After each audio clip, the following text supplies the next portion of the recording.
Hi, I'm Sara Stevick. I am a senior instructional designer with a major financial institution here in Richmond, Virginia, and I am the founder of Teaching a Path to L&D, and I'm joined by Teaching a Path to L&D's Vice President, Heidi Kirby. Heidi, you want to Hey introduce guys. yourself again? Yep, I'm Heidi Kirby, and like Sara said, I'm the VP of TPLD, and I work as a Learning Solutions Manager in my hometown of Cleveland, Ohio. Yay. So today we're going to take a look at what are some of the norms, what are some of the exceptions for instructional design? Like, is what I'm going through right now really what everybody else is going through? Is this just an exception? I see this person over here just landed a major job. They applied to one job and they got it and it pays millions of dollars. And it's like, now wait a second. Which one of us is normal, right?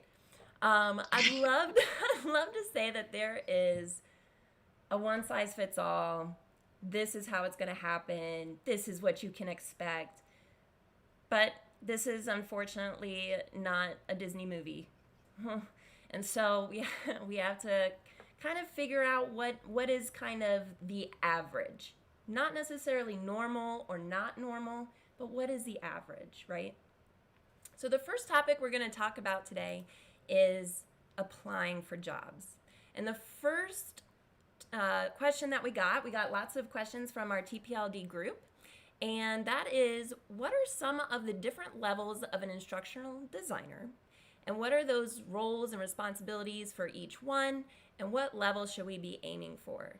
And the reason we put this under applying for jobs is because when you're looking for a job, there's so many different things that they're called, and it says senior or senior manager or director.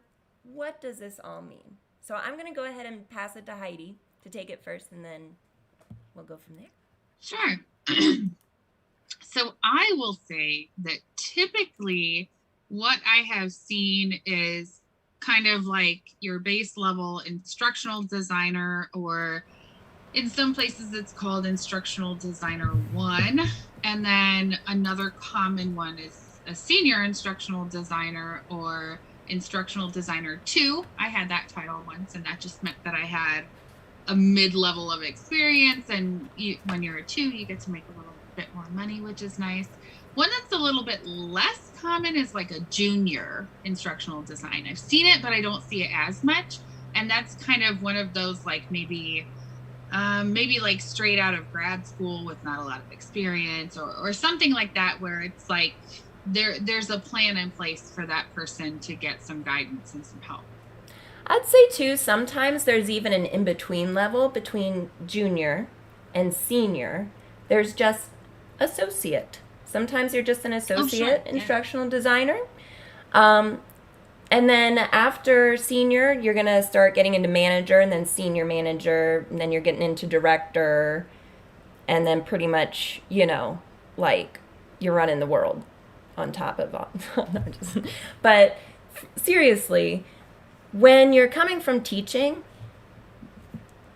a junior role, a associate role, and even a senior associate role are all really within reach. Once you start trying to go past the senior level, it would be an exception to get a role right out the gate from teaching within a corporate world scenario. So that's kind of where that exceptions and norms come into play.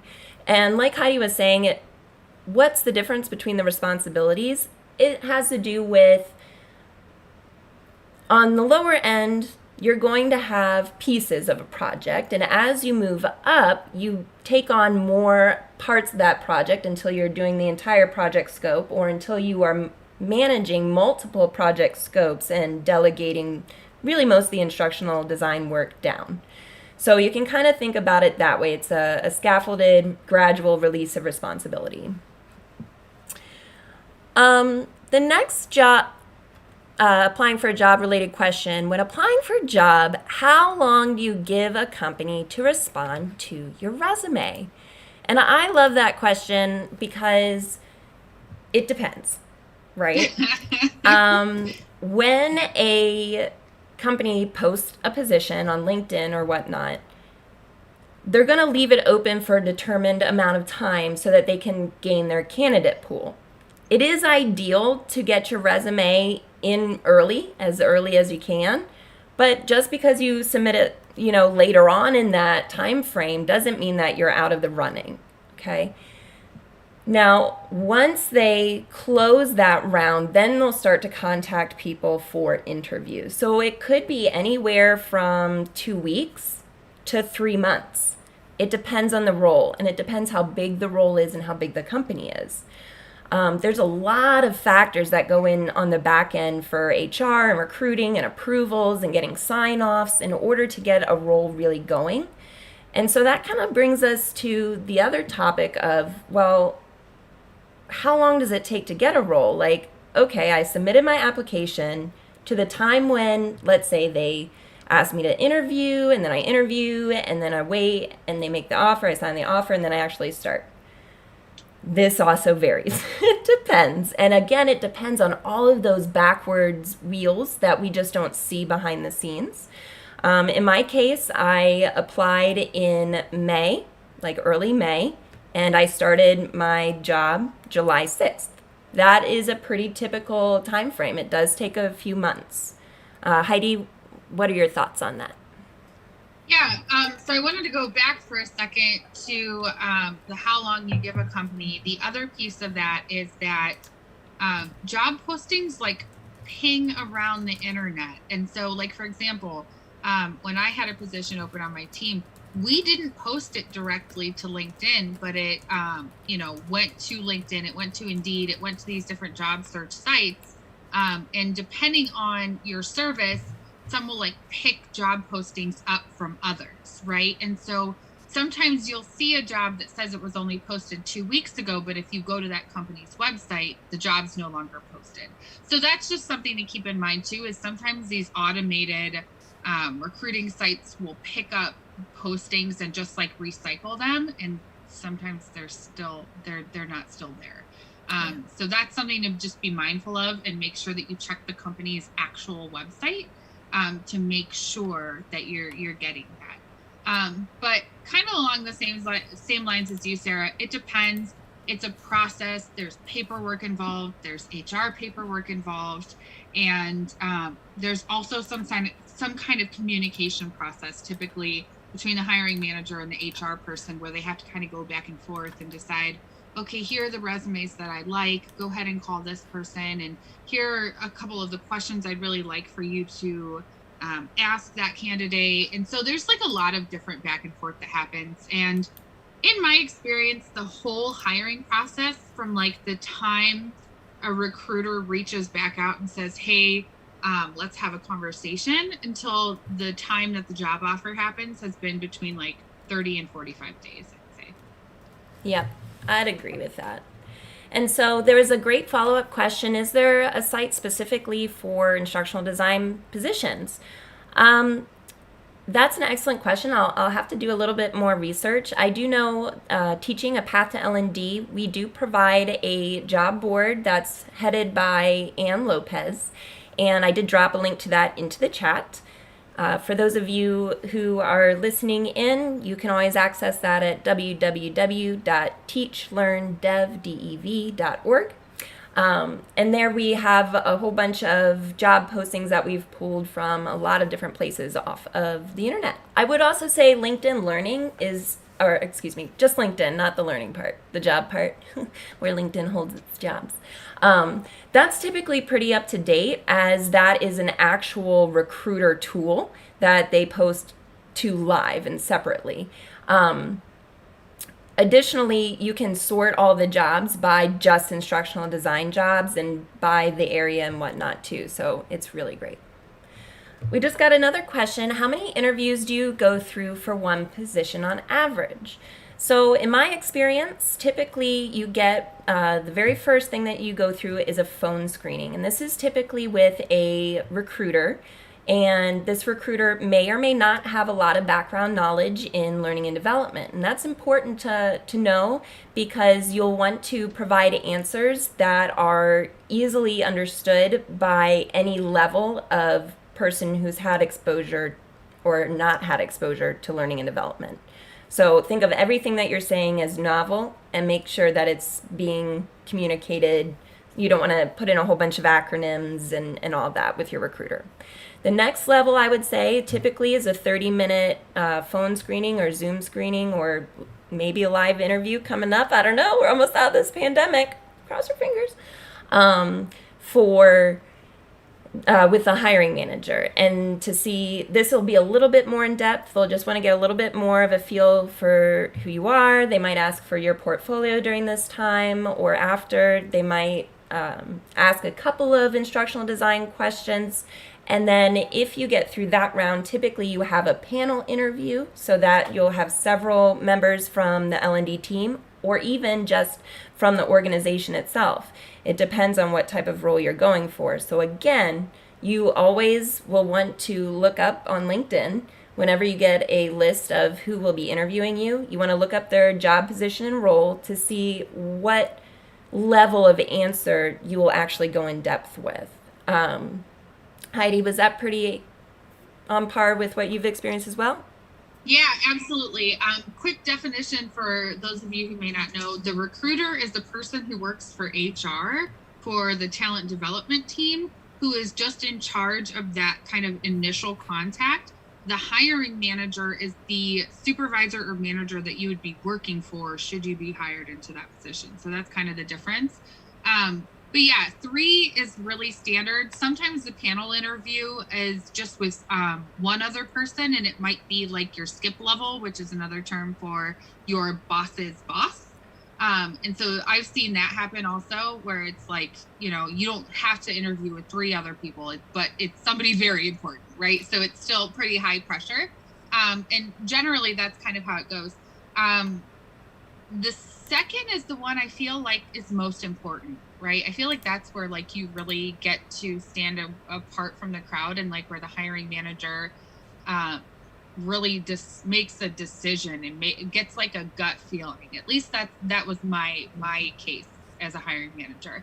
And the third interview is almost a formality or almost a tiebreaker, right? And it's usually you and 1 or 2 other people, and that's the time where the hiring manager may already have like a favorite in mind, but that's like your chance to either like seal the deal if you're the favorite and really just drive home that you're the perfect person for the position, or it's like that time that you can kind of edge out your competition. But yeah, 3 is normal. If you're applying and you're in like your 6th interview, I would say like maybe that should be a red flag. Yeah. All right, great. So there was another question about remote work. Is that still going to continue on, or do we think it'll be going back more so after the pandemic? The answer to this question is the great big question, I think, of the day. I do think remote work is here to stay in a lot of companies. I think a lot of companies save a lot of money by having their workforce working as a majority from home. However, it's not going to be for every company. So that's something that you'll have to keep in mind and be on the lookout for in your job search. So with all that, just some overlying things that we kind of wanted to address from some things that we've seen. How many applications are typical, are normal, right? How many jobs do I have to apply to? So this is going to be different for every single person. And it's important not to compare yourself against somebody else, because there's so many factors and variables that go into this. Number 1, it depends, have you already done your upskilling? Where are you at in your tool development, your graphic design journey? Are you already on par with the level of skill that you need in order to secure a job? And then where your applications are, your application documents. Is your resume, fit to go through the ATS system? Is it hitting those keywords? So all of that really does help and change whether or not you are accepted as for an interview. Welcome, Cara. Yay! I was so excited that we might have a special guest. I didn't want to promise anything, but everybody say, hey, Cara. We were just talking about interviews or how many jobs you would have to apply for. Because we see a lot of discouragement after 2 or 3 interviews or no interviews. They applied and they haven't heard anything. And that can feel very discouraging, especially coming from education, because typically if you apply for something in education, you're going to get an interview. So I would say my personal experience, I applied for over 80 jobs and but you have to remember, most of those were before I realized I had to change my resume and my LinkedIn and do my upskilling. So I jumped in, I just started applying for everything, and I wasn't hearing anything back. That is a good sign that you need to fix your application documents, you need to upskill, and you need to learn the lingo. Because once you do that, as soon as I did that and I started applying for roles, I was getting interviews, right? Back to back to back. Is that pretty on par, Cara? So I actually have a different suggestion for people to get jobs. I believe that the best jobs are the ones you don't apply for. And so I think it's really critical to put the work in to build your brand as an instructional designer, to put content out there branding you as an expert, really putting the work in that portfolio. Because when I made the decision to transition from higher ed back to corporate, I was like, even before the pandemic hit, like I was already searching, and really kind of the nail in the coffin for me was panic Gaji 2020, when the university's like, COVID, everything move online. I'm like, I am out of here. I can't do it anymore. So all I did was I turned my little recruiter notification on LinkedIn, and here they came. And they came because I'd put the work in to build my brand, to let people know that I, was, in this profession. And so for me, the job that I currently have, I didn't apply for. And I love that too. That is definitely a great approach as well.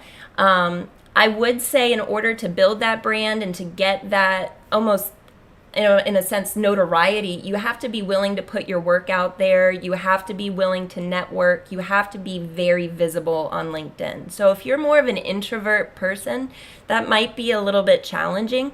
I still encourage you to do it. I still encourage you definitely have to have a portfolio. And we're going to talk about that here in just a second. But before we dive into what we need for a portfolio, I want to hear Heidi's thoughts on the... Yeah, I tend to agree with Cara, because I am just terrible at the ATS. And I tell everybody that I meet with and give resume advice to that, like, I take a shotgun approach to applying to jobs. And, I have like my resumes for like this sort of position, so I have like the lanes, right? Like, when I was laid off last year, I was applying equally to like instructional designer and instructional designer manager jobs. And so I had 2 different resumes, but that was my resume, take it or leave it. And a lot of people left it, and that was okay, because I prefer taking the time to apply rather than taking the time to update my resume. So it's kind of your preference, right? I like to call it, the shotgun approach. And so, I applied for like 90 jobs and had like, I think 7 interviews. So the way that has worked better for me is like, I apply for the job, and then if there's somebody on LinkedIn that I can reach out to, that's a way better shot of me. And once I get you on the phone, like, that's fine. We can talk all day, but my resume ATS skills are not awesome. So, and to that point, everybody's going to go about this a little bit different. And that's okay, because it is subjective. You're never going to appease every single person out there. Not every recruiter is going to look for the same thing. For me, what I prefer when applying for a job, you have to have a resume for the job you're going for. If you make it a blanket catch-all resume, you're not going to be getting the results that you want. It does have to be geared towards the position that you're going for, and only for that position. Now, with that being said, what I do is I have a huge master list of all of my key achievements from all of my jobs, And then when I see a job description, I pull those key achievements into a template resume that I already have ready.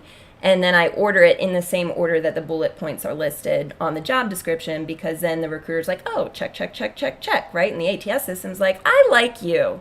I think I'll pass you on, right? I love what you said there, Sarah, because I think that that's what a lot of resumes miss. I always tell people, go beyond reporting the news. I want to know your impact. And the fact that you've listed those achievements, no matter where you're coming from, you have achievements, even if you don't think you do. I mean, really sit down, and even if you're stuck, talk to people you worked with, or talk to people that maybe you worked with in the past. They are so good at telling you, oh, well, don't you remember when you did that one thing? And it can very easily, like, kind of, you can forget about it. But that's kind of the power of, again, just kind of leaning in to that network. But yeah, I definitely think resumes that go beyond reporting the news, like, well, I did instructional design. Well, great, there's a lot of people out there that did that. What was your impact? And that also setting you up for success in your career ladder in learning and development. So when you want to transition to a manager or director role, you got to be able to report the impact versus just the news. Yeah, no, I'm totally with you there. And I strongly advocate for, when you put a key achievement, you put what you did, how you did it, and what was the result of that. Because to your point, Cara, if it reads just like the job description, how are you different? How do you stand out from anybody else? It should be personalized. It should have impact from your daily. Now, if you're a teacher, you still have impact. We took so many data points when we were teachers. Pull that in. It's okay. So definitely, I would say you could go with the shotgun approach, or you could go for a more tailored approach. It just depends who you are and what your personal preference is. You could apply for jobs, or you could put your branding and all that out on LinkedIn and really market yourself and let them come to you. There's more than one way to skin a cat here, right? Probably not the best expression, but sorry, Heidi's cat. Please, I hope you're not listening.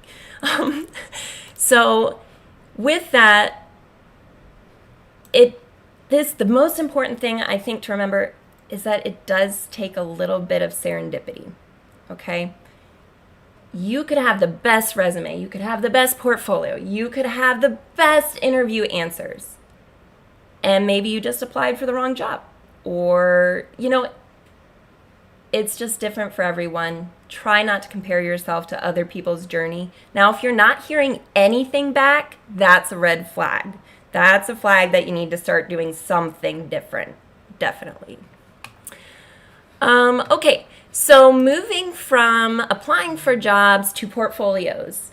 In my experience, especially recently with the amount of candidates, if, as Devlin Peck so wisely said, if you're applying for a job without a portfolio, it's like playing the lottery. It happens, people win, but it's unlikely, right? That's an exception. It's not the norm. Really, they want to see a portfolio that has really solid work samples. That doesn't mean you have to put your entire body of work in there. In fact, like when a recruiter gets in there, they might spend max 5 minutes taking a look around. So design your portfolio with that in mind. If they want to see more, they can click to see more, but you should at least have 3 to 5 main work samples. And you should talk through your design process so that they can see what went into making that, and take screenshots, because guess what? Not everybody's going to sit through that hour course that you have a little button to go explore. I mean, that's my take on it. Heidi, what are your thoughts? Yeah, I agree. I think that the 3 to 5 pieces is kind of a good rule of thumb. I would also add that in addition to your design process, to not forget to put all of the tools that you use to create that specific portfolio piece, because sometimes it's not incredibly obvious, right? Like if you have assets in an e-learning course that you created using Photoshop or Illustrator or something like that, like say that in your portfolio so that it shows the different skill sets that you have, because an edited photo may not be obvious to someone who's looking at your portfolio. Absolutely. How about you, Cara? What are your thoughts on it? Yeah, so I have kind of three. So one, be proactive with your portfolio. Your resume, put the link to your portfolio on it. No brainer, right? So I highly encourage just be proactive. Go ahead and add that in. So that's number one. Number two, my number one do not hire red flag is intellectual property in your portfolio. So if I see something that you've done at another company that I think is the intellectual property of that company, you're automatically getting a do not hire because the industry I'm in, we have wicked NDAs, and I'm not going to take the chance on you leaking our trade secrets and having my head on the platter to my boss. Not going to do it. And then number three, I don't know how you all feel about this, but I don't just want to see the end product of what you create in a portfolio. I think it's really valuable for you to tell the story. So I love seeing needs analysis, evaluation questions, storyboards. That again tells me the breadth of what it is that you do. I think it's so easy to kind of see just the pretty little product at the end, but as a hiring manager, I love seeing the story behind it and seeing the journey. And again, I don't see enough people doing that in their portfolio. So I think that's another way that you can have a leg up on the competition. Definitely. It's a great way to stand out. And unfortunately, let's be real here. Okay? We're going to do a hot take. There's shady people out there.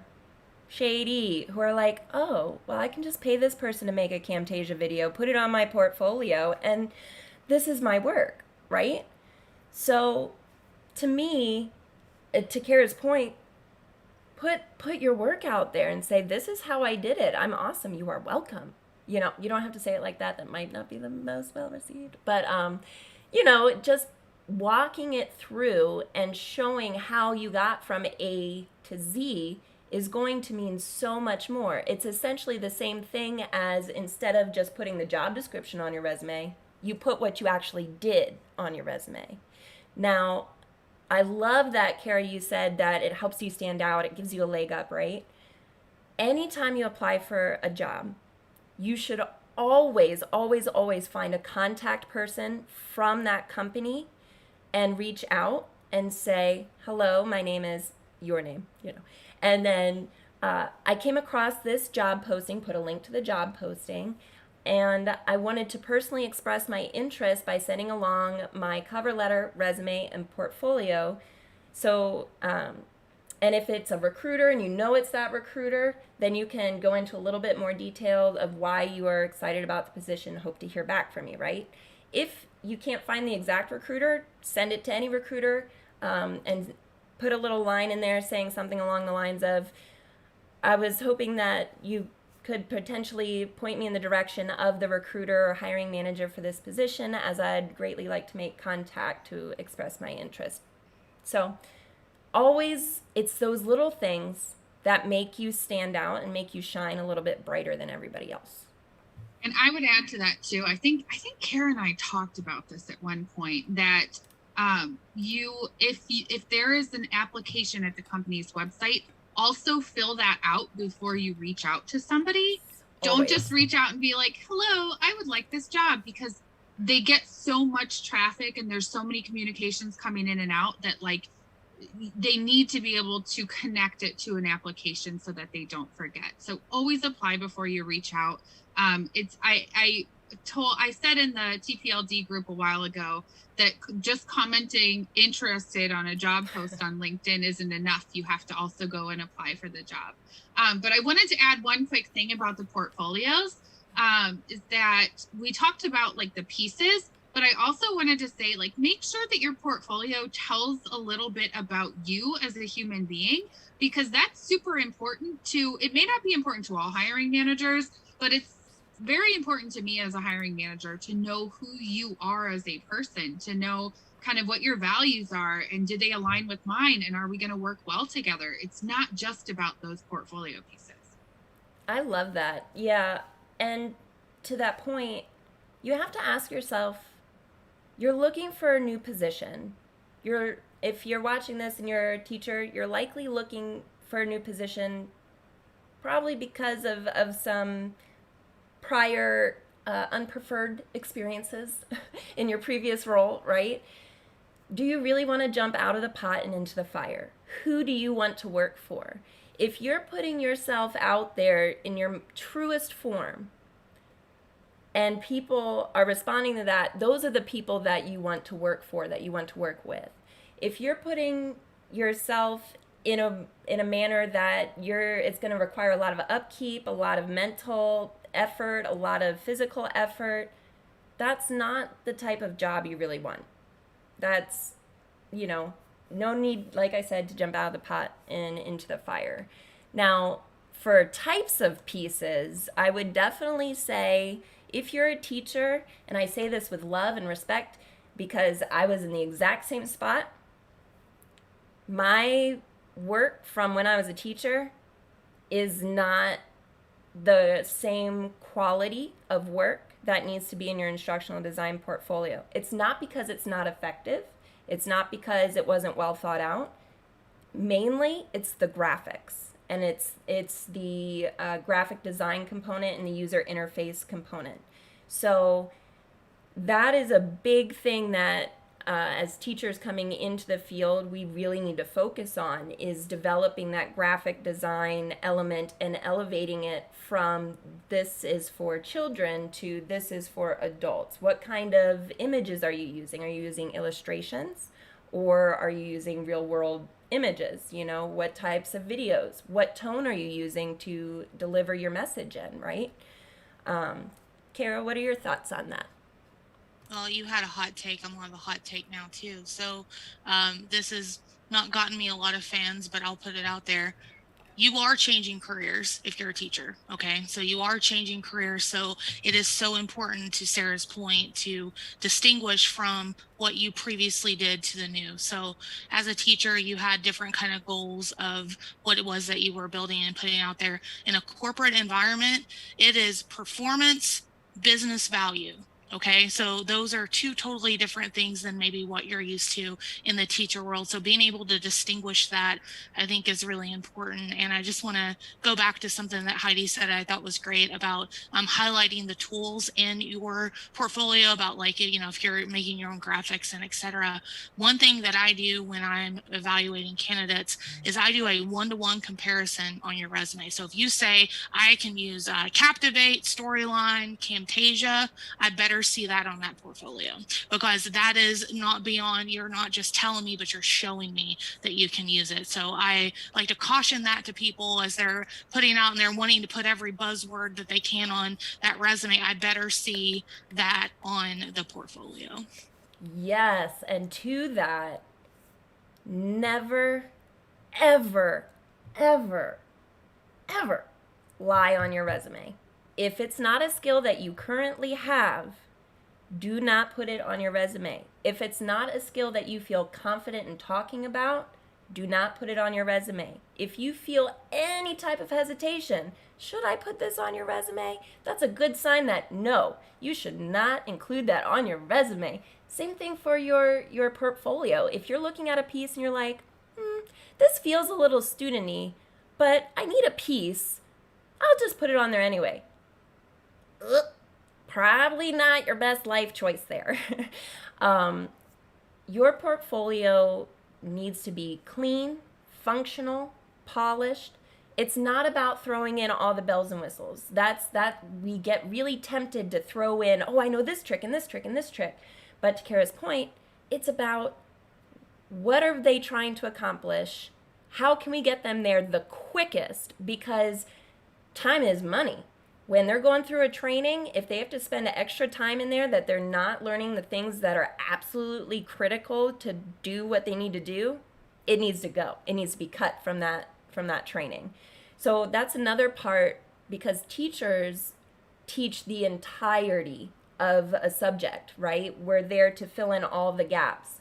As a trainer, we're only filling in the gaps so that they can do their job. We're just filling in those little pieces so they can cross the bridge. It doesn't matter that the whole canyon's still there. They have a bridge. It's fine. So, yeah. Heidi, what are your thoughts? I like to say that your portfolio should really be a work in progress, right? And so if that looks like you have a couple of teaching examples from the classroom that you've updated, refined, made better somehow. And then like a more focused corporate example, that doesn't offend me. I'm okay with that. Now, not all hiring managers are. Some people want to see something that's more tailored to the job. So again, that's something that's super subjective.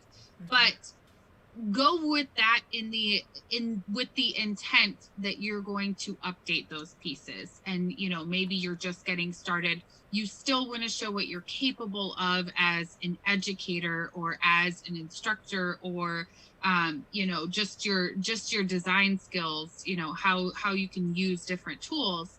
But go with the thought that this is going to eventually be updated wholly someday for the job that I'm going for. Yeah, absolutely.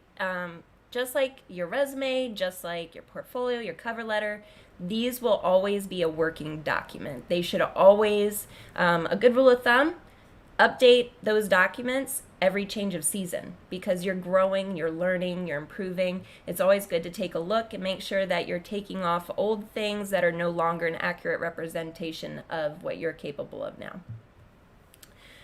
Okay, so I think that brings us to the topic of salary. And salary, again, it depends. I know we're like, we came here for all the answers about what's normal and what's not, and really it's a range. Good rule of thumb, aim for the middle, right? If you got about 50 to 70% of people who are like, yeah, that's a good idea, it's probably enough to get you through, okay? You can't focus on those outliers, because if you focus on those, you're just going to be chasing perfection, and nobody's perfect, and that's okay. So salary-wise, it depends where you live. It depends on your experience. It definitely depends on the company and the type of role.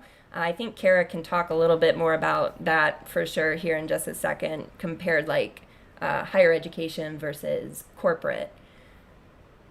This is a career switch. While you do have a really great foundation in like the neuroscience of learning and how people learn and how to make things engaging, you do have a lot of that content. You don't, unless you have been an instructional designer, you don't have that corporate experience. And so you are likely to go in towards, the lower end of the average. So average national salary is about 80 grand, okay? Again, it depends where you live, and you have to be realistic about that. Go on Glassdoor, look it up on Google. What is the average salary for an instructional designer? If you're thinking that you're going to make 6 figures and up, that is an exception. To get hired out of teaching into an instructional design role to make 6 figures or above, that's an exception. Well done to those people. Like, big kudos. For all of us, like, average people, I can tell you I do not make 6 figures. I do make way more than I made teaching. But to that, Cara? Yeah, sure. So I think 80 is a good baseline to start. I will tell you, if you're going to higher ed, look for probably 20 to 40% less than that. And the reason for that is, well, there's several reasons. I don't want to necessarily go into all of them today, but I recommend, if you like kind of the tech aspect of supporting people, I think higher ed's a great fit for you, right? So if you like supporting people and you like messing with technology and, being in a support role, higher ed is a good option. It's also a great option because most universities, at least pre-COVID, would give employee tuition waivers. And so that is actually why I worked at a university for 7 years, is to get my tuition paid for, because I did want to backfill and formally get educated in instructional design. So that's a good thing. As far as, again, in a corporate space, again, spot on. I think 80 is around kind of, a nice average, again, depending on where you live and the experience. However, I will say, don't have stuff in there saying, I think I need to be making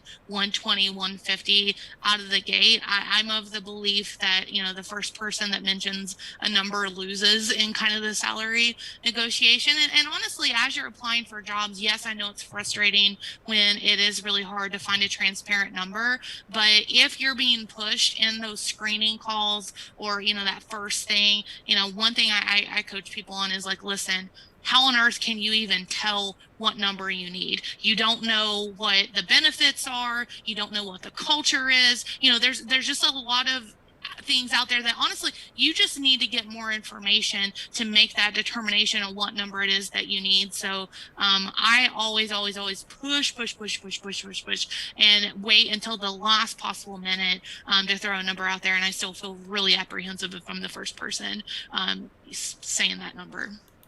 And you can always come back with a statement too if they keep pushing. Say, I would expect to make the average, around the average number of what an instructional designer within your company currently makes, as commiserate with the roles and responsibilities and benefits. And I think that we can discuss what that looks like.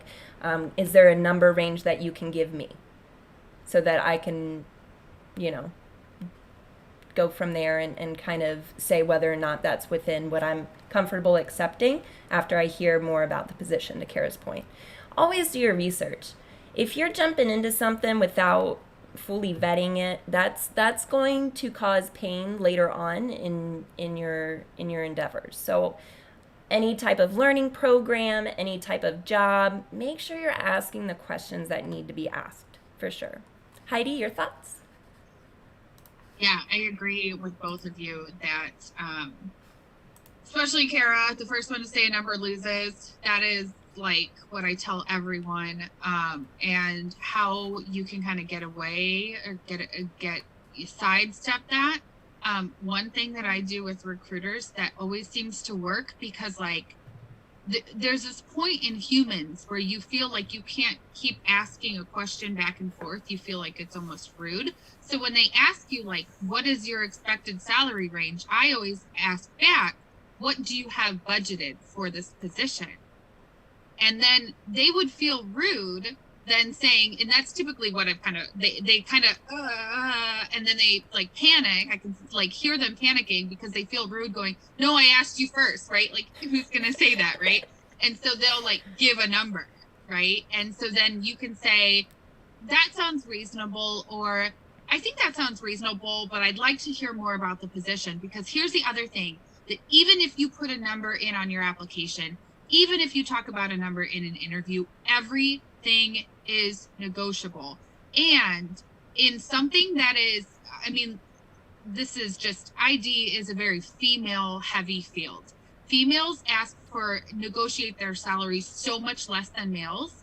And there's almost an expectation in a lot of companies, at least what I've seen. There's an expectation for someone to try to negotiate higher. There's wiggle room there. There's a buffer there. And if they like you enough as a candidate, they're going to do things like, let you have extra notice from your previous job, offer you more money, offer you, maybe you can't negotiate salary, but maybe you can negotiate, well, then I'd like to be 100% remote instead of coming into the office 2 times a week. So again, everything is negotiable. And even after you've already said in the recruiting call, like, yeah, I'm good with 80,000, but then you hear the responsibilities and you're saying, wait a minute, I'm sorry, but this sounds like it's 2 roles in one. You have me doing instructional design responsibilities, but also administrating the entire LMS. I'd like to be compensated for that, and I'd like to change my salary requirements. The worst they can say is no. Yep. I would agree with that. And, this is, an interview is not just their decision. This is also your decision, right? And so if they're sitting there talking about a whole bunch of stuff that you're like, wow, that seems a lot, and then there's this number, and if that doesn't align to what you want to do, it's okay to walk away from that. There will be more opportunities later on. I know it doesn't feel like it, but there will be. And The last thing you want to do is be stuck in a role that you're feeling overwhelmed by, that you're not satisfied with the terms of employment just because you felt like you had to get out. I've felt like that. I've been there. It sucks. I'm so sorry. But it's worth the wait. You're worth the wait for the right job, okay? So make sure that you're taking this step for you. Let it be about you, right? Now, there is a great question in the chat about what about when they ask about experience? Let's talk about experience. I always go with how many years of experience that I have in the design, development, and implementation of learning solutions. I did that as a teacher. I do that as an instructional designer. And that's how I phrase it. And I put in the tools that I use to do that. So it's then up to them if they're satisfied with that determination. Some will say you don't have enough corporate experience. That's fine. If they feel they need somebody with more corporate experience, then maybe they did you a favor by not extending an offer. So it's all about how you present it. Again, never lie. You never want to lie. Keep it very factual. Just take out some of the narrowness that it applies to, right? Look at how really the analogies form. How, okay, you did this here. What does that look like here? How do I bridge between the two, right? Okay, so I think that takes us into, and Cara, you said something about this a little bit earlier with work being confidential, proprietary, and if it can go on to a platform. And so I want to change it a little bit from not necessarily applying and getting the job, but once you're in the job, creative liberties, what that looks like for like brand standards, that kind of stuff. Like once you're actually in there, what can you use on your portfolio? What can't you use on your portfolio? You know, for me, it's very highly regulated. I could never put anything from work on my portfolio because of the confidential proprietary nature of it. I have very strict brand standards. I have to use a certain color, a certain font. But in my role, I have a lot of creative liberty. I'm very fortunate with that. They're very open to different implementations and approaches and design, strategies, essentially. How do I want to deliver the information? How am I pushing it forward into the next way? But I know that's not the case for every role. So I'm curious to hear, Heidi and Cara, your takes on that. Sure. So actually, I think, Sara, that brings up a great question that people might want to consider in the interview process. I think that's a heck of a question to ask, kind of, what does it look like from a creative standpoint? How's the sausage made around here, as I like to say, right? I think that's a great question to ask, maybe not in that crude way that I just said, but why not? That sounds great. Excuse me, how do you make your sausage? I would like to know. So I actually love this question a lot because, I remember like when I was, on my journey and whatever, I would think about, wow, I wish I still had stuff I made when I was at Amazon. But looking back, I'm like, I bet it was hot garbage, and I'm really glad I don't have it. So one thing that I have kind of done in my career, and something I encourage folks to do, is, yes, you don't want to necessarily share the intellectual property, but if you have a really neat interaction, or if you have something, replicate it. And then I have like a little library of little pre-made things that I've made over the years that are really fun, engaging, or whatever. And I just kind of plug and chug in places that I feel like it could be used for engagement, right? So that's what I recommend folks to do. So, you don't want it to look like it came from your organization, but being able to replicate some of those interactions. And, one thing I recommend people do, sometimes I just tell them, hey, go to Wikipedia and just go to a random article and like the article of the day, right? And so whatever that is, that interaction, just replace the text over from that, and boom, you have something just rando, but it works. That's a fun little tip and trick. I'm gonna have to try that. And I love your idea of having a bank essentially of different templates and whatnot. Would you say in your experience that your jobs have been pretty flexible with creative or very, you know, factory line? I know I've heard some experience more of a factory line, like they just work on a specific piece and then it gets passed to another instructional designer, like in a big design shop. Or have you had a mix? Yeah, so there's somewhere I was only the e-learning developer, and then there's somewhere I did the instructional design part as well as develop it, as well. So I've had a mix of both. Personally, me, I like doing both, and I like kind of having that mix. And now that I'm in leadership, like I actually kind of crave and miss it. Like there's a project at work that my team's working on, and I feel like I'm bugging the crap out of my team. It's like, what are you doing? I want to see how you, I have to kind of like back off, like, okay, Cara, you're not building this. Like, you need to calm down. Like, this is theirs. Like, they got it, right? So, I do kind of miss that. And so anytime that I can get into that, like, that's kind of my happy place. Like, I don't even look at a clock when I'm doing development work, like time just flies by and I look like, oh my gosh, it's 10 o'clock at night and I haven't ate dinner. What is wrong with me? But I enjoy it. So, I think that's how you know when you're doing something that you're meant to do, right? So true. Heidi? Yeah, so I love that, the loss of time, but also I totally feel that once you move into the management role and you're like, hey, what are you working on? What do you have over there? Let me see it.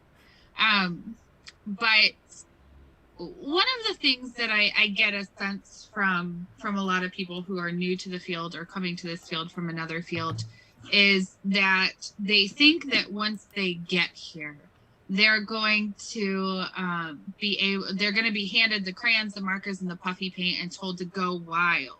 That has never, ever, ever, ever been my experience. Now, that's not to say that I don't have creative freedom or that I don't get to do some fun things that I want to do. But me personally, I'm a very loud person. I have a very loud sense of style.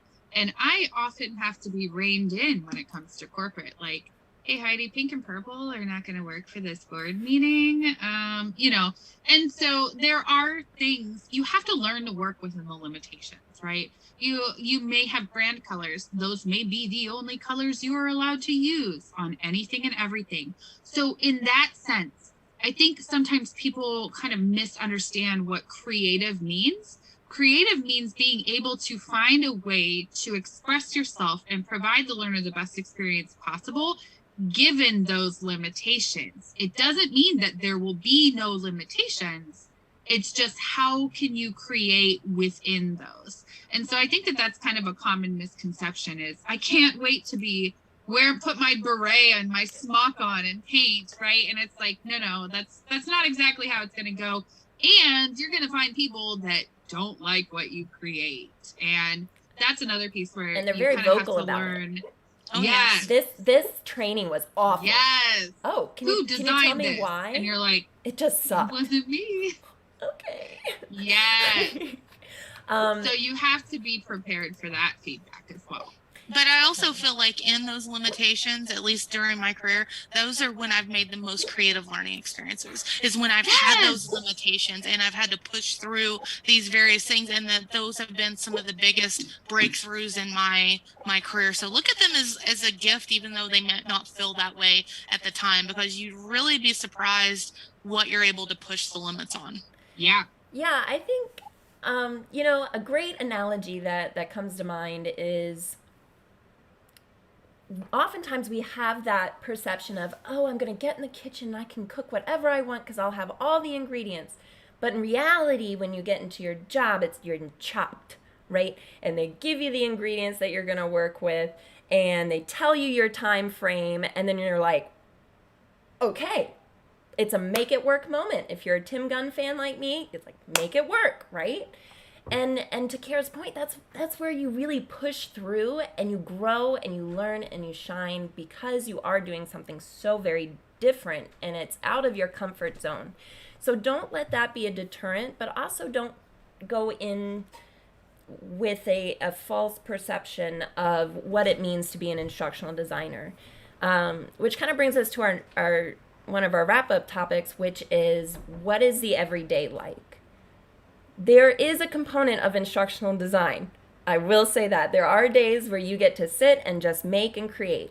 But before that, you have to meet with the client, you have to meet with the subject matter experts, you have to get lots of approvals, you are going to storyboard and mock it up and send it back, and then they're going to say yay or nay, then you're going to make it, you're going to send it to them, and then they're going to be like yay or nay, fix this, change this, put this up there, and then you're going to finally send it out, and you're like, oh, it feels so great. And then to Cara and Heidi's point, there's going to be people who are like, no. Dang it.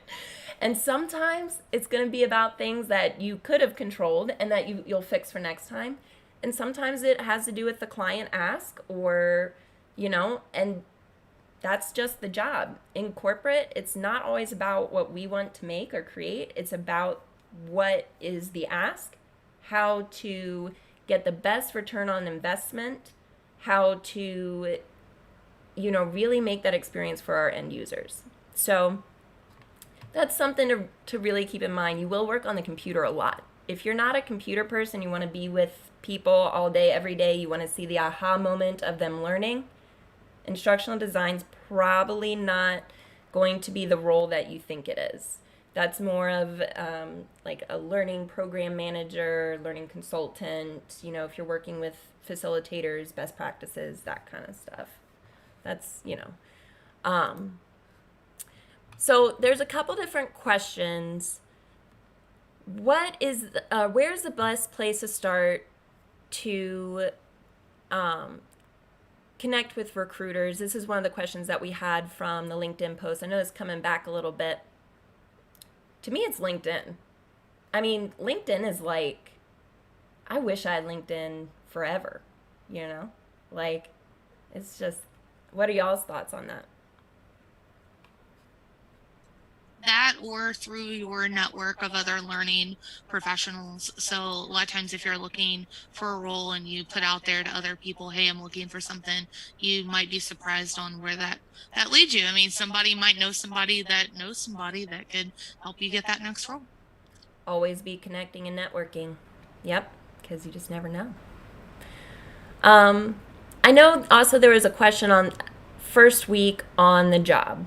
What does that look like? As soon as, I know I've heard a lot of individuals be like, or I know for me at least, I got my job and I screamed for joy and I'm like, yay! And then my next thought was like, oh, they're going to find out I'm a fraud. Like, and that comes back to that imposter syndrome that we feel. You have the skills when you get, for me at least, at the right company, they really do wean you into it. You have orientation that first week. You're going to be doing all of the, if you're a teacher, it's like all that bloodborne pathogens training that you're like, okay, yeah, we've seen, okay.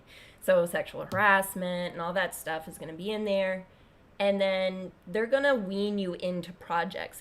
Your first project might just be looking at another project and providing feedback so that your learning manager can get a sense of your style, can get a sense of what your thoughts are and your design process and how that works. What were your all's experiences with your first week and new jobs, and did they throw you to the wolves? No. And any good hiring manager is going to provide you some kind of low stakes environment to do your first project, because if not, and if you do, which you probably won't, but if you do fail miserably, that reflects on your hiring manager as well. So it's in their best interest to help you as much as they can, and to give you kind of those very low stakes assignments at first to kind of build you up and get you ready for things that are either, more visible in the company, more important. Now that's for like your first instructional design job. Once you've kind of been in the field a little while, it can be different. It was technically my second week of work, but I had a second week of work where I was thrown into user testing because they decided that I was going to train all 1,500 employees on the new software system that we were currently implementing, which no pressure. So yeah, right. But I had a couple of years of experience designing instruction, so I felt okay with it. But that first job, and that's why it's so critical to me. I tell everyone I talk to this, to ask in your interview, are there other instructional designers on the team? Find out the role of the hiring manager. Are they a learning professional? Because sometimes they're not. And if you are about to take your first ever instructional design position with no other instructional designers at the organization and with a manager who is not a learning professional, who are you going to learn from? Yeah. You are going to be the person that they come to for answers. And while you might be able to find them from your network or elsewhere, I think it's so critical to have mentors at least your first few years in the field. Set yourself up for success. Cara, what are your thoughts on that? I still have mentors. I mean, yeah, so, but no, I want to quickly go back to something you said, Sara, and then I'll go into kind of the question about the, what it's like when you get the role. I think that, the day of or whatever, it's going to look different from place to place. And so there's actually a free conference, July 24th and 25th. That's correct. 23rd and 24th, excuse me.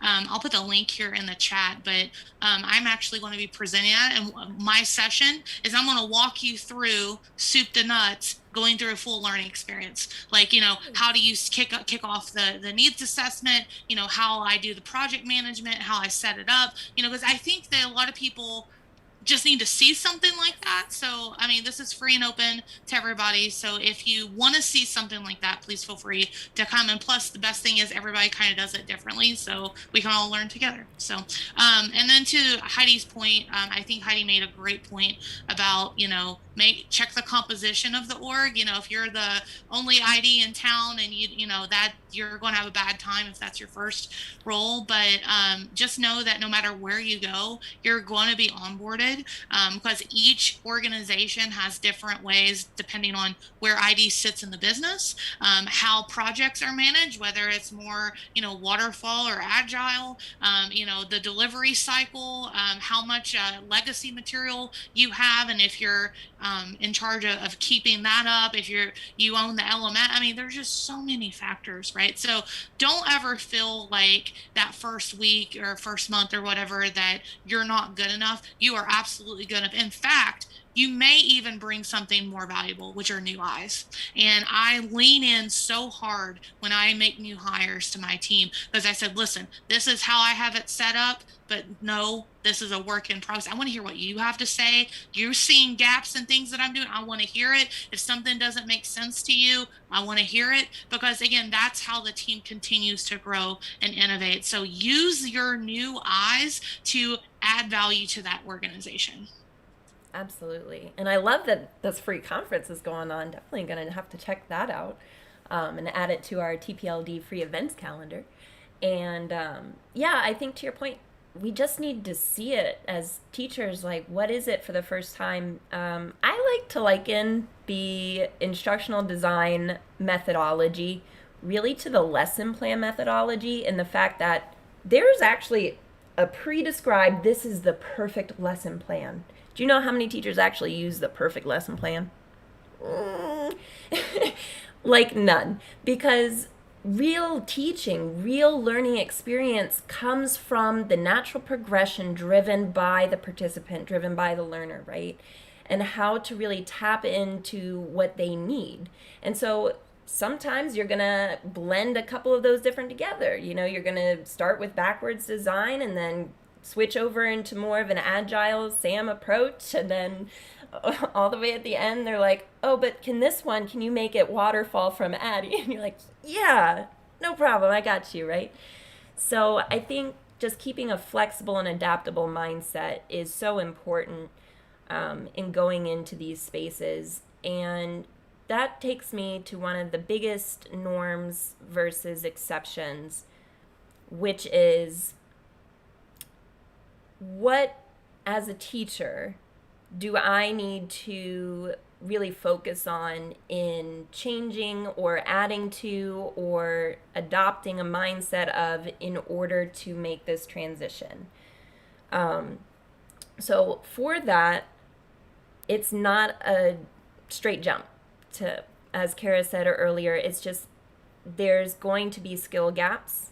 Get on LinkedIn Learning, start, Udemy courses. There's ways to do it for free. You can take an instructional design master's program, or if you want to do one of the what I like to call pop-up shop instructional design things that are not necessarily accredited, but you may or may not gain the skills that you need to get into a role and develop what you need to develop. Definitely check out, Cara has some excellent videos on how to determine if a master's program or an ID Academy is right for you. Definitely check those out if you're considering them, because they need vetting. Number one, it's an investment, and you should always vet your investments. The other thing is, again, coming back to the graphic design component. Put time and energy into starting to look at the graphic design principles. Go on to like Canva and Visme and open up some of their projects and try and recreate those in Google Slides or PowerPoint, and just start to get a tangible feel for composition, why things are aligned the way they are. I always recommend the book, the Non-Designer's Design book, because it's just fantastic, especially because it shouldn't matter what it looks like, but because it's corporate, because it's money, because they're spending a lot of it on training, they want it to look like it's a professional presentation. This isn't in your classroom where you're presenting to a bunch of kids, so you're going to slap a YouTube video on there and put a little caption under it and it's effective. It's great that it's effective, but it also has to look good while you're doing it. What are y'all's thoughts on that?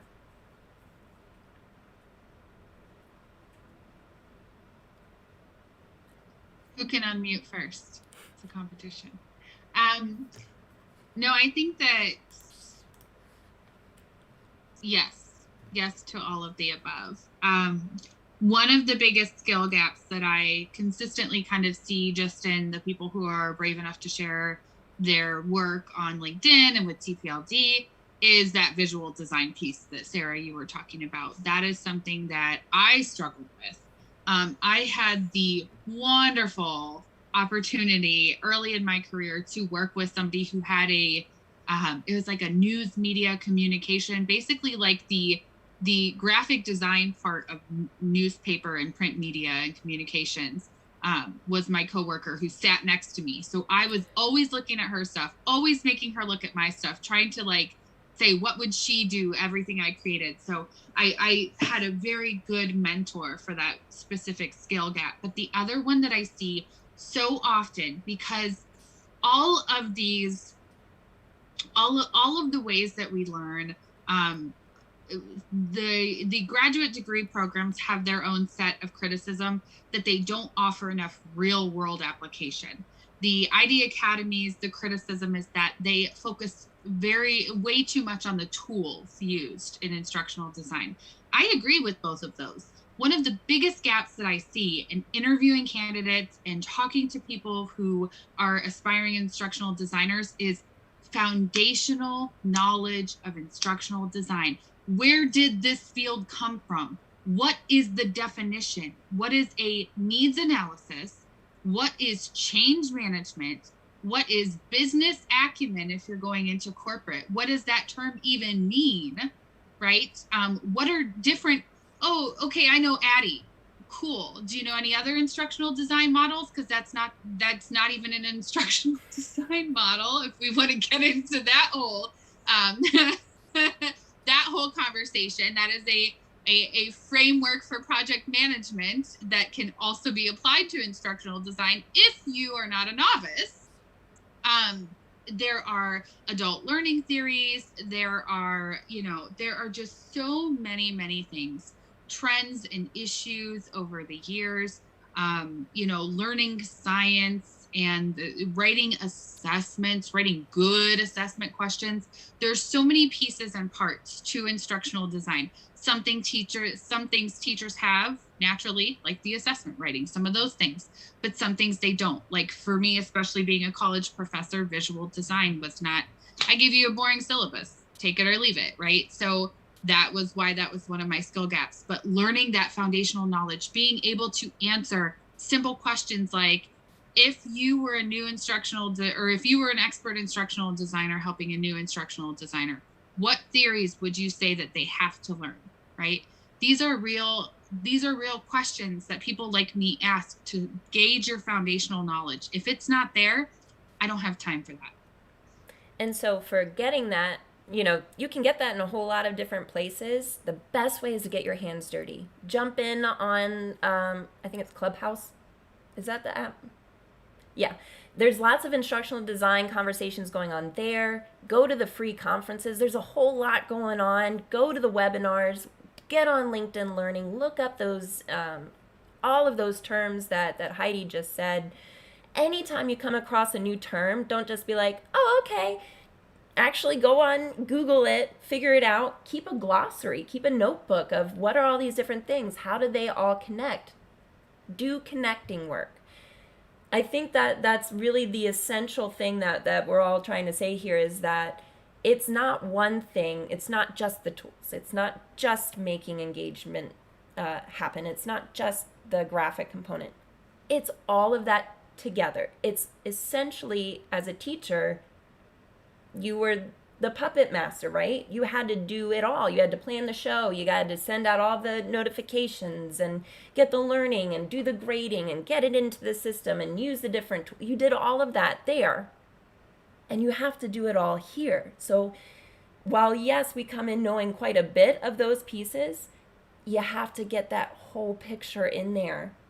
And that's when it will all really start to click. Cara, what are your thoughts on that?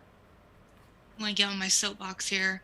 Evaluation. I think that not enough people know how to appropriately evaluate a learning experience, and it is absolutely critical to your success in a corporate environment to be able to evaluate.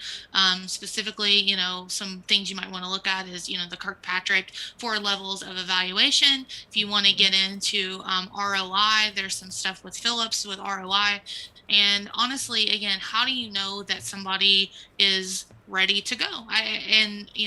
For me and my team, we map it back to our key performance indicators in our business. And if we can't map it back to a key performance indicator in our business, we're not training on it, because if it's not impacting our bottom line and helping people do what they need to do better, it's not worth our time. And to me, I think the biggest waste that we could potentially put out there is a learning experience that takes people out of production, and then it really costs our company a lot of money. So really being able to talk to the evaluation, the impact. Yes, it's fantastic to build this beautiful cutesy product, but so what if you build something? What is the impact? And again, I promise you master this now, it's going to be so easy for you to transition into a leadership role. I mean, you're just setting yourself up beautifully for it. So I know that I talk a lot about evaluation a lot, but I'm telling you, if you want to stay in this field, you want to be a manager, you want to be a director, you want to be a CLO, you got to speak business, and business is numbers, business is data, and data is also your friend. Yeah, and I loved what you said about making sure as like it's hitting your bottom line, right? So you're taking out all the fluff, and that does not always mean making an e-learning. That is not what instructional design is. Instructional design is making the content in a deliverable format that is necessary to gain the appropriate skill. That might just be a job aid. That might be an email that you send out. That could be a comprehensive learning program that you develop with, blended learning experiences, with, e-learnings and instructor-led trainings and the whole 9, right? But part of that is being able to identify what type of training is needed, and if training, to Cara's point, is actually needed, right? Because we're not here to waste anybody's time or money. Are there any other, ladies, norms versus exceptions that you hope to cover today that we missed on?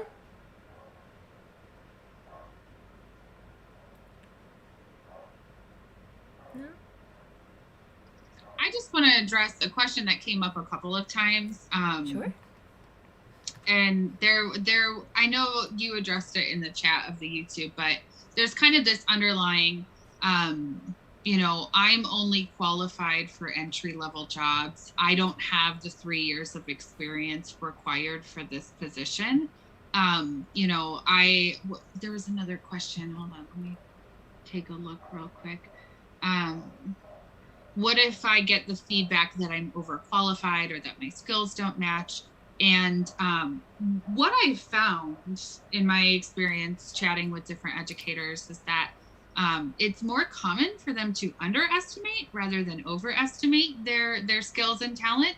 And so sometimes what I see is people applying for very entry level instructional design positions when they've actually done the work that Sarah's talking about, filled those skill gaps, but also have 15 years of teaching experience in addition, and 15 years of, using an LMS, we use Adobe Creative Cloud or Creative Suite and everything we do, and, have way more skills than they're kind of letting off or letting show. And so, really kind of think about whether you're underestimating yourself and your skills, because sometimes you aren't qualified for an entry-level job because you're overqualified for an entry-level job. And the thing that I always say to people when they say, but I don't have 3 to 5 years of experience in instructional design. And I always reframe the question as, do you have 3 to 5 years of experience designing instruction? Mm-hmm. Because in that sense, yes, you have 20 years of that experience, right? In some cases. So really, if, like Sara said earlier, if you're not hearing anything back, if it's crickets, if you're saying that this is not a good match, you have to kind of shift gears and you have to figure out why. And sometimes it's because you're underestimating yourself. Presentation and confidence are really important. And another big component to that is being able to communicate how it translates. So if you go in and you say, well, I write lesson plans and I teach all day during the day and I made all of my PowerPoints. To them, all they're hearing is teacher, teacher, teacher, teacher, student, student, teacher, teacher.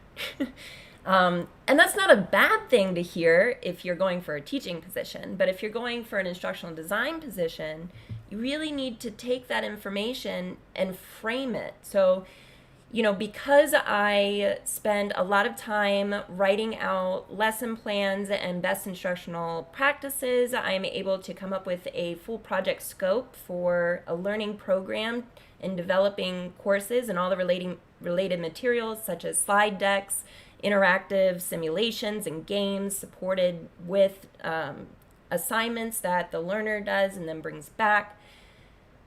Show them, don't tell them, show them how you have done this in the past.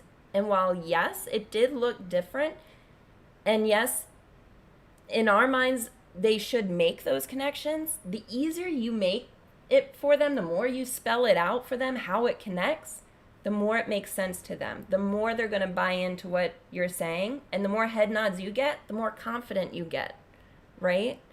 So make sure that you are setting yourself up for success by learning the lingo, by understanding the different terminology and where the differences come in so that you can address them and then they're out of the way, right?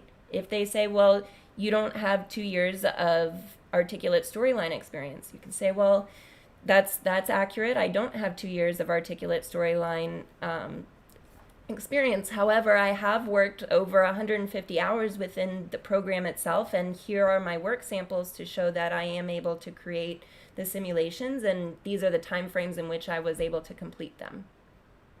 Shut it down. Shut it down with fact. You're gonna have haters everywhere. Haters gonna hate, and they're gonna love it, and they're gonna be like, this sucks, and you're gonna be like, well, actually, let me walk it through with you Stick to fact, keep it very objective, just make those connections, and that's what's going to create that buy-in.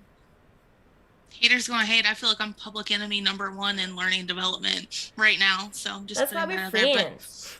But no, I love what you said there, Sarah, and I'll find it and link it in the chat so people can see it. But Anna Sabranowitz did this video, gosh, almost 10 years ago, I think, and it just made such an impact on me about what a master is. And so she used this analogy of she went to go get her hair cut, and at this haircut place there was like 3 different levels. It was like a junior, a mid-level, and then like a master haircut person. And so she went to get her haircut by the master. She ended the conversation and was like, oh, well, what makes you a master? And she's like, oh, well, I've been doing this for 20 years. And she's like, okay, well, how do you know you're grown? She's like, I've done this for 20 years. And I think that duration does not equate mastery. Okay. So just because you are maybe new to this, or because, you have this, doesn't mean that you don't have value and that you haven't, there's things you can do that can probably work circles around other people. So, the more engaged and interactive you are in owning your own kind of learning, you'll find you can probably lap circles around people that are just doing the status quo, punching it in for 10, 15 years. So I love, Sarah, that you're challenging that, and I think that everyone should feel empowered to do so, because again, just because somebody has 20 years of experience, if they're not continually growing and evaluating and getting feedback themselves, are they really a master? My opinion, nah. Yeah, for sure. Like, talk about how you're learning this stuff. What are you doing? If they say, well, you don't have this. Oh, well, I signed up for this LinkedIn Learning. I'm going to this webinar. I've participated in X, Y, and Z conferences, and show them, right? Like, don't give them the fodder to fuel the fire. Give them the little fire blanket or the fire extinguisher, like, yeah, I love that, Cara. What makes a master a master? And I think what makes a master is that they're not a master, they're a learner. No one is ever truly a master at anything. It's all about growth and growth mindset and continuing to have that passion to get better and to improve and find new ways of doing things. If you come in you should come in confident, but you should not come in cocky. There is a difference. And I don't know if any of y'all watch America's Got Talent, but there was this girl on there the other night, and she was dressed to the nines, and she's like, oh, I've already won this. And she started singing and dancing, and it was very apparent that she was not going to win. You talking about the rock star girl? Yeah. What was her that's name? very bad. Oh, I was like, now that's confidence misplaced. But, I'll give it to the girl. She had a lot of confidence. But confidence does not equal skill. But if you don't have it, you gotta work on building it, because nobody else is gonna believe it until you believe it. And also, don't feel ashamed or embarrassed to talk about your teaching experience in your instructional design interview. That is your work experience. That is what you did. That is what you were an expert at before you decided to pursue this field. There's no shame in that. And this is coming from someone who had someone tell me straight to my face in a job interview, in person, across the table, that I hate when the name of the hiring manager brings in teachers because they have no clue what they're talking about. Said that to my face. I didn't know how to respond. How was I supposed to defend myself after that, right? But you don't want to work for those people anyway, right? If people are, I hear this like, well, these job postings are biased against teachers and they say teachers need not apply. Good. They're doing you a favor. Bullet dodged, right? And that is just, the job interview is for you as much as it is for them. And so don't be afraid to talk about your teaching experience. One of the best answers I heard in an interview was when I asked to describe a situation with a different stakeholder or SME, and a former teacher talked about an experience with a parent of a child. Could there be any more stereotypical and angry stakeholder than the parent of a child telling a teacher that they're wrong, right? And so the connection was made she described it perfectly, but it was just a really good, and she wasn't ashamed of that teaching experience. To that note, I mentioned something on LinkedIn earlier today on Heidi's post, the other Heidi's post, that a new career will not fix a mental health problem. And that is super, super important. As somebody who advocates very heavily for mental health, if you are feeling PTSD from this last school year, if you are depressed from this last school year, which I know so many are, if you are feeling anxious, if your anxiety is cranked up to 11, if your confidence has been completely shaken, a new career is not going to fix that. You have to fix you first, because a lot of times those underlying feelings can come through in interviews in ways that you may not realize, and it gives off a negative vibe, and so you're not going to be getting those callbacks. You're not going to be able to exude confidence if you're dealing with that kind of thing.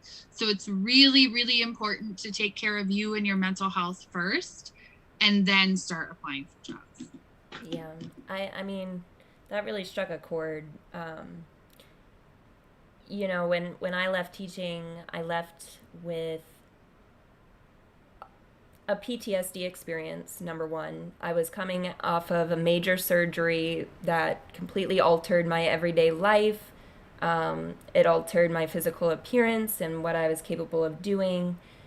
And COVID had just hit, and here I was applying for new jobs, and it was so hard, and it was lonely, and it hurt, and I didn't feel like I had anybody that really believed in me.